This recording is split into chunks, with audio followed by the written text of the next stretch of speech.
This one is the most brutal case that I've seen in my experience here. And I know that the entire team of investigators and people involved in working on this case, the fire officials, that they've struggled with this too. That's a prosecutor from Monmouth County, New Jersey, okay? The case I'm talking about, I don't understand this one, okay? You've got two brothers in business together, okay? So not only are they brothers, but they're business partners. And for whatever reason, according to prosecutors, one brother decides to take out the other, take out his wife, take out his niece and nephew, and then burn down their mansion. Unreal story. Take a listen.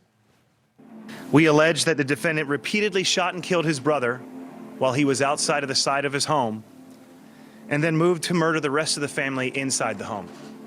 There are 4 fatalities that were found to be at the home. It's 2 adults and 2 children. An adult male located outside in the front yard. 3 bodies, a woman and 2 children found dead and burned inside the home. The male victim outside, dead of a gunshot wound, not self-inflicted according to sources quoted in published reports. With a lot of questions that Monmouth County prosecutor Chris Gramiccioni said investigators are working hard to answer. We have no reason to believe that the community is in any danger at this point in time. 4 dead at the home of 50-year-old tech CEO Keith Canero during a fire at the family's estate. But adding to the mystery, hours earlier, another fire at Keith Canero's brother's home in Ocean. Paul Canero, co-owning the tech company and another business with brother Keith. We allege that Jennifer was shot and stabbed, and the 2 Canero children were repeatedly stabbed by knife. Prosecutors say then Paul Canero set fire to the basement of his brother Keith's Colts Neck mansion to try and conceal his crimes. Canero was already being held by authorities, accused of lighting his own home on fire the same day last week with his wife and daughter inside. Prosecutors now believe the second fire was part of a cover-up. That fire was effectively a ruse designed to make it appear as if the overall Canero family was somehow targeted. A financial crimes investigation is also open as well, as prosecutors are pursuing the theory that all of this stemmed from the brothers' joint tech and pest control business ventures in Asbury Park. This one is the most brutal case that I've seen in my experience here. And I know that the entire team of investigators and people involved in working on this case, the fire officials, that they've struggled with this too. Shot his brother in the head, stabbing his brother's children, killing his brother's wife. This is unreal stuff. But I'm sure there's going to be a defense to this one. Another one of the trials that we're tracking here on Court TV. Let me bring back in Julie Grant, Ted Rollins on this one. Julie, you talk about, I can't even understand brother versus brother, okay? And not only brother versus brother, taking out the whole family. Absolutely, Vinny. This is one of those cases that leaves you speechless. And I mean, my jaw was on the floor when I'm listening to this and reading it and understanding what allegedly occurred. Like you said, taking out the brother, taking out the sister-in-law, the children.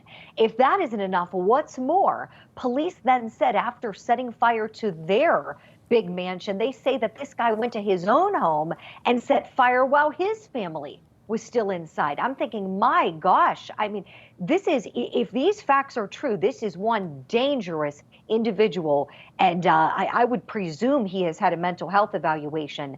But one thing I do want to go back to as well, before that, and a little bit of the digging I was doing today on this case, in 2012, so before this case is alleged to have happened in 2018. 2012, apparently he was involved in a car crash, and then he allegedly committed insurance fraud because he filed for disability, was getting that disability money, but yet still going to work and making his own money. It's really sad that money seems to be the source of all of these incredible problems, Vinny.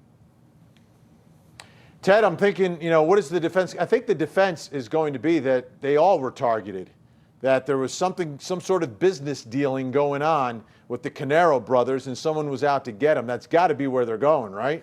Yeah, and that the state in the end didn't prove the case of one of those defenses, but there seems to be a lot there. Apparently, the brothers were breaking up their business. They were having trouble, huge financial issues, and his brother, the defendant's brother, reached out to a friend and said, hey, I'm done with this. If you got a job for me, I'd be willing to move, and I'm worried that my brother Paul is taking money from the business. It sounds like that was unraveling. These types of things, a jury, it explains it, right? You know, you can't just come up and say, well, it was a targeted hit against us Caneros. Why? Well, who's hitting them? Well, why would they go after them? Here's my guess. Yeah. I'm going to throw a wild guess out there. Ted and Julie, I want to see your expressions. This is, and you know, I practiced in New Jersey for a while. I could see, and I'm not saying anyone has done this. There's no filings on this. This is just straight from my head. You know, having practiced in New Jersey, what a New Jersey defense attorney might do. We got some brothers, money problems. Oh, this was the mob because they owed some money, so the mob was taking them. I could see it. I'm not saying it's going to happen, but if it does, you heard it here first, Julie.